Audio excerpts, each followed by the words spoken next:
Moreh, Rick Marlin, Great Awakening, Indy. We're here at Lake Potawatomi in Angola, Indiana.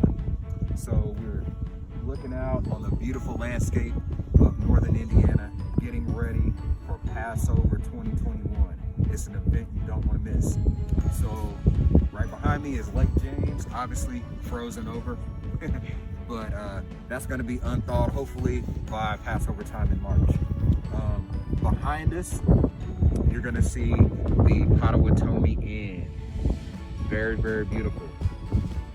So we've seen the breakout rooms, we've seen the suites, we've seen different things, amenities that we're going to be able to partake of during Passover weekend. We're so excited for Great Awakening, H2N International, to see all the beauty and splendor of northern Indiana. Hallelujah.